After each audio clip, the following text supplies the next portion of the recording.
अब पाकिस्तान मध्यस्थ कैसे बन गया, समझ में आ गया होगा।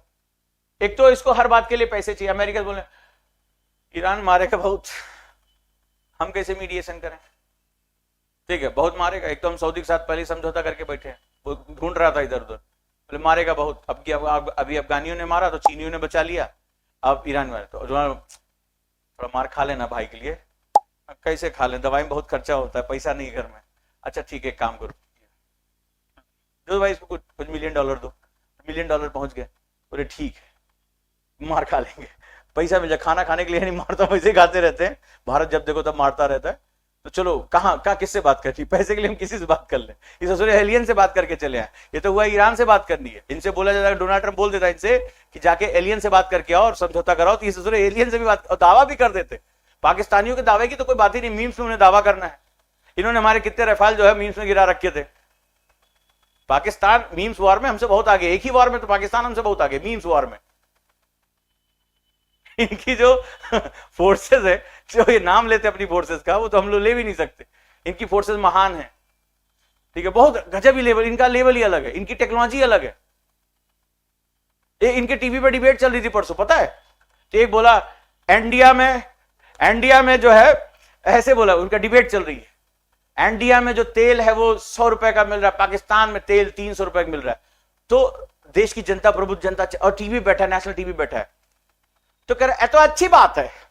बोले कैसी बात है, बोले अच्छी बात है, हम पाकिस्तानी अमीर है, हम 300 रुपए लीटर का तेल खरीद सकती है, इंडिया वाले गरीब है, इंडिया वाले 300 रुपए का तेल नहीं खरीद सकती, ठीक है। ये तो इनकी हालत है, बताओ। ये अपनी सरकार से क्वेश्चन नहीं पूछ रहे, कह रहे हैं हाँ ये तो बहुत अच्छी बात है, बिकॉज ऑफ हम 300 रुपए लीटर तेल खरीद सकते हैं, बिकॉज हम अमीर हैं। बताओ, आटे के लिए चाटे पड़ रहे हैं इनके यहाँ। एक आदमी अगर 2 किलो आटा इकट्ठा लेके जाता है, पटक पटक लोग पीट दे रहे हैं।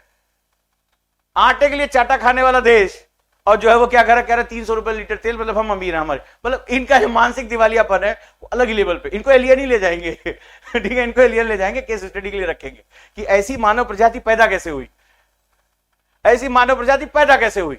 ये कमबख्त अलग ही लेवल पे चल रहे हैं, इनका अलग ही लेवल चल रहा है। खैर, तो अब आपको समझ में आया। तो पीएम शहबाज शरीफ ने ईरान का 10 सूत्रीय प्रस्ताव, 10 पॉइंट, पढ़ा नहीं जाएगा इनसे, 10 पॉइंट इनसे पढ़ा नहीं जाएगा, लेकिन 10 पॉइंट प्लान अमेरिका तक सुरक्षित पहुंचाया, जेब में लेके भागे थे भाई। सीधी सी बात है, हम मारते रहो इनको, इन्हें कोई फर्क नहीं पड़ता, मार के कपड़े फाड़ दो, पैसा दे दो। इन्होंने सीधे अमेरिका से बोला ईरान मारेगा, बहुत मार रहा है सबको, सबको मारा। बोले अच्छा क्या चाहिए तो, मारा हमें बहुत खर्चा होगा बड़े भाई। हाँ, डोनाल्ड ट्रंप बोले हाँ ठीक है लो पैसा लो और जाके मार खा लेना। दांत तेरा हिल रहा है बहुत दिनों से, चलो निकालवाना ही था, ईरान ही निकाल देगा। तो ईरान ने रख के धोया, बोले चलो सीज फायर कर लो थोड़े दिन के लिए, तुम्हें थोड़े सांस मिल जाए, हमें थोड़ी सांस मिल जाए।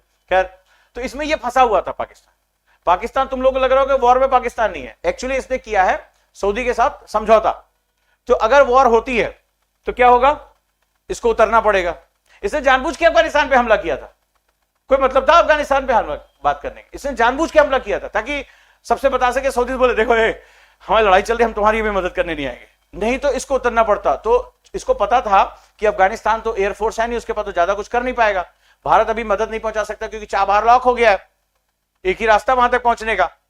हमारे महापुरुषों ने वैसे भी भौगोलिक गलतियां इतनी की हैं, ज्योग्राफी क्लास उनकी मैंडेटरी थी नहीं, तो वो समझ नहीं पाए कि रास्ता कैसे बनेगा।